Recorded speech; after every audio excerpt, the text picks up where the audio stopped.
So on the note of Creed, I want to segue into basically how 2015 has been it has been Hollywood's big year of nostalgia. A lot of everything old is new again this year. Sometimes directly bring back cast members. We're on the eve of Star Wars Force Awakens, almost coming out now. So they're bringing back the old crew. Right. Terminator Genesis, Creed. Terminator Genesis brought back some people. Yeah, it brought one person. He was the best part of that movie, though. You cannot actually say that he was the one that didn't. No, he was the thing that worked best in that movie, and that was one of those films where, I think in terms of the nostalgia, it was definitely playing on him. Yeah, he's back, and forget about T3 and T4.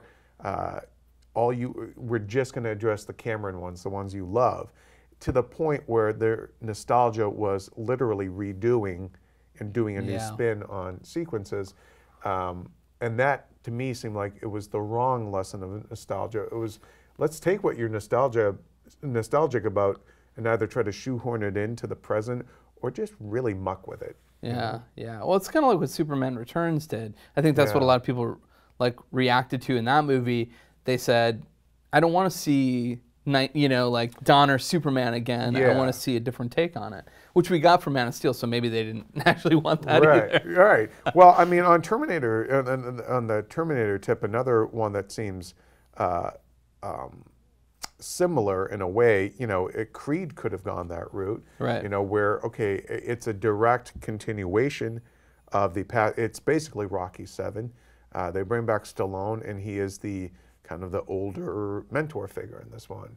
But it works. It's a way, it trades on nostalgia, as a reviewer said, and yet it earns its place. Yeah. And it really does come down to what's on paper. It comes down to story, and Terminator Genesis had a bad script. Yeah, and I mean, I think Sylvester Stallone obviously is the heart and soul of the Rocky movies, and the creator of it all and all that stuff. And so to see him still lovingly treating this franchise, with still nailing it. I mean, the character. Well, Rocky Balboa was great too, and in a different way. Yeah. But I mean, it's kind of crazy to see some of these movies long into the cycle of the franchise doing really well. Well, Eric Goldman and I were talking about this, and he pointed out a couple of similarities between Creed and Star Wars: The Force Awakens. In that, yes, they're both trading on nostalgia, but they're also the 7th movie in their respective series. And, with the bringing back the older characters to now play mentors. And then even the fact that, you have Han Solo, grumpy, tough old, white guy. Grizzled guy. Yeah, grizzled, mentoring a young black man to take over and run with the franchise now. Yeah. And it is an interesting sort of, parallel there. Now, the one thing, though, I have to really commend both Creed and Force Awakens for is that their marketing has been spot on. Each one has traded just enough on nostalgia while also giving you enough to know what you're getting going in, and that this is a new day, the torch is being passed here. Yeah, it seems like nostalgia done right, and instead of this cloying, let's repeat the past, let's do direct repeats. I mean, although we have, in the Rebel bases, talked about this too, are there maybe, until we see the film, we don't know. I mean, but there narratively seems to be some direct kind of callbacks to the original series. So hopefully we can, the Force Awakens will actually do it right all the way down the line. It comes down to my, I have this sort of fantasy vision of what it was like when J.J. Abrams took over that project, or maybe even before he pitched it. Yeah. Of him and some writers just sitting in a room saying what worked so well about the original Star Wars, and just saying, okay, it was this trio of characters, it was this element of the story, it was family, unlikely it was hero, drama, all this stuff, and then just kind of, chilling it out down to those particular things, and then saying, this is how we build our movie to be successful for fans who have wanted this. It's funny about JJ, though, is that his track record on nostalgia for Star Trek was very iffy. Like I love the reboot, even though it was kind of Star Trek in name only, but I got it and it was fun. And the joy and the energy of that film, the charm of the cast, helped skate over all the narrative issues it had. Sure. The problem came, especially on nostalgia, came with Star Trek Into Darkness, with the whole Khan twist, which Damon Lindelof this week admitted was a big mistake, which JJ has also admitted, like to try and keep it secret. But it was trying to reenact, it was trying to force something to be nostalgic that hadn't earned it yet. Yeah.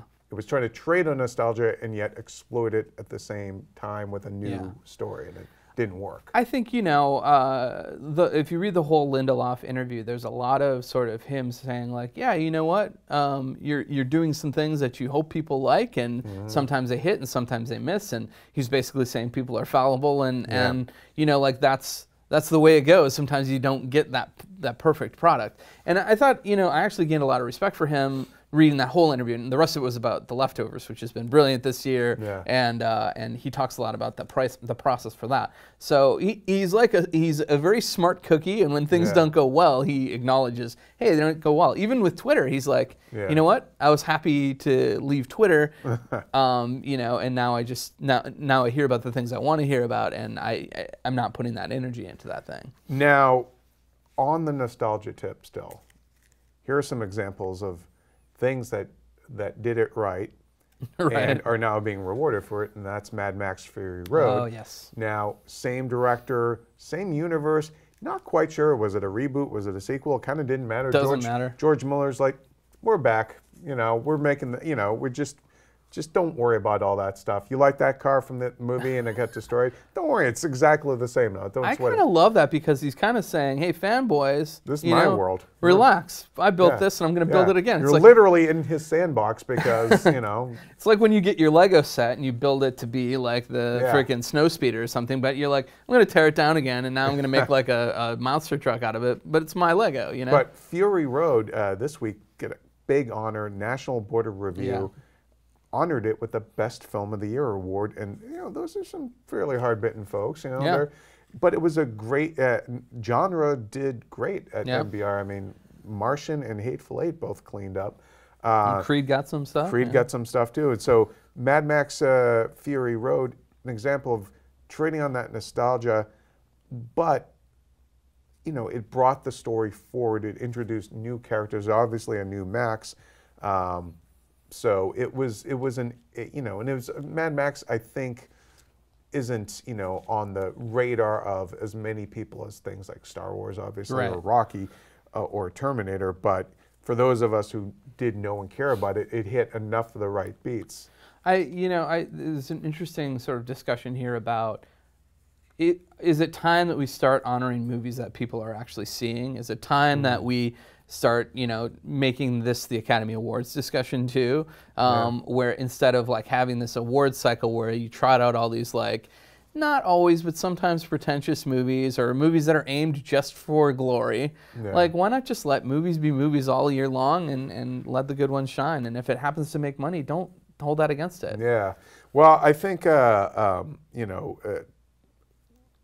as far as like Mad Max Fury Road goes and its award chances, I do think the MBR honor, like, it makes me wonder if those guys are going to get behind it. Not that Oscar has always kind of followed the suit of MBR. I mean, they have. And looking back at MBR, there's some weird choices in there too. Like they chose Quills one year, which is a strange thing, you know. Also, but it's like, by and large, there's some really great movies that they selected. But it puts Mad Max Fury Road back into the mainstream voter discussion. Sure. You're like, holy crap, you know, if they felt okay voting for this, maybe I will too. So I think Fury Road could get a nomination for Best Picture. I think something like Creed is far more likely, and Star Wars might get one just because of a what the hell, you know. Wouldn't that be a thing?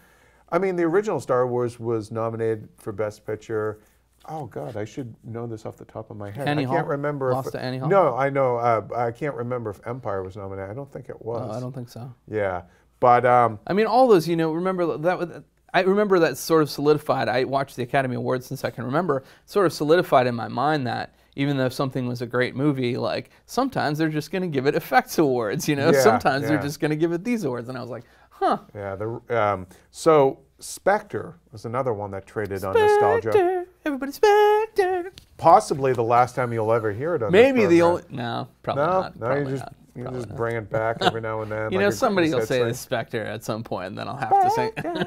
So Spectre, another one that was trading on nostalgia, and you know, the Daniel Craig Bond series in and of itself has been doing that kind of balancing, walking that fine line of bringing it into something new, aping a little bit of the guys who followed Bond, like Bourne and 24, and so, but Spectre, you know, they get back the original group of bad guys, and spoiler, but they bring back Blofeld. Right. You know, so people are like, that's the bigness. It's bringing you in. There's direct callbacks to the Connery films and even Roger Moore stuff.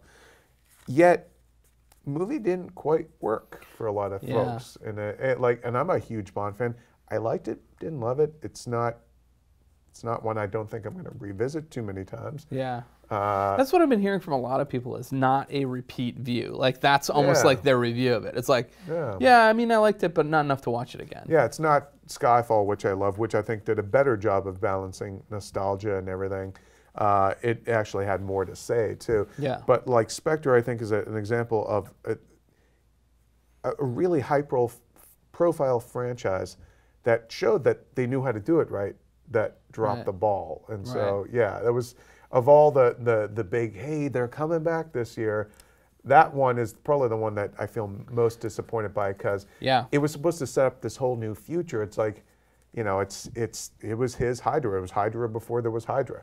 And the fact that they kind of fumbled out of the gate like that, you know, and we're trying so hard to kind of make winks to the past.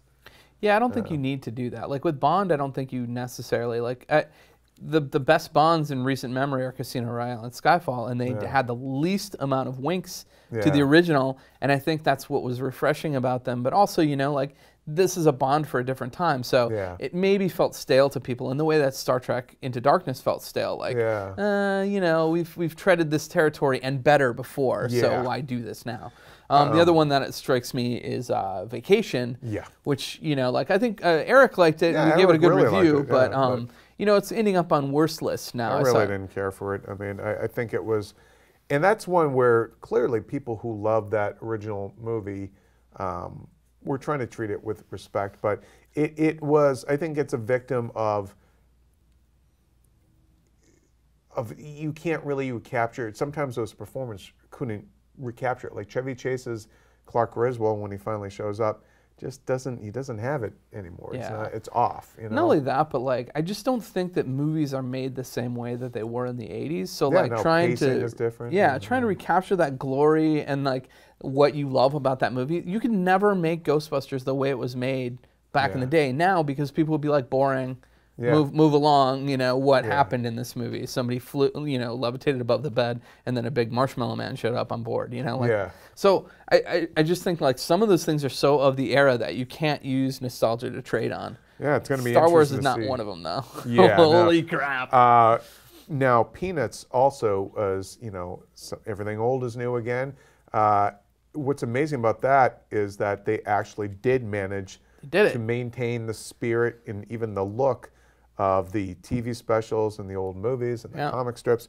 So that's one of nostalgia done right. Sometimes I'm like, there are things that exist that I can't believe they still exist, like the Macy's Thanksgiving Day Parade. You know, that's been passed down forever. And it's like, people still go to that. Kids still watch it on TV. So maybe it's okay. See that giant Spider-Man balloon. Yeah, I mean, maybe there's some stuff like that where, like, even though it is simple, I mean, I wouldn't call the Peanuts simple, but I'm saying, like, even though there's a simple and kind of like innocent quality to it, like, it is something that parents want to pass on to their kids. It is a thing that they can enjoy together, and like, it can move forward through generations. Now, the last one on our little nostalgia road trip here through 2015 is Jurassic World. Now, that one had a lot of direct kind of callbacks to the first movie, and then some like kind of nods in terms of just narrative elements to the first movie as well.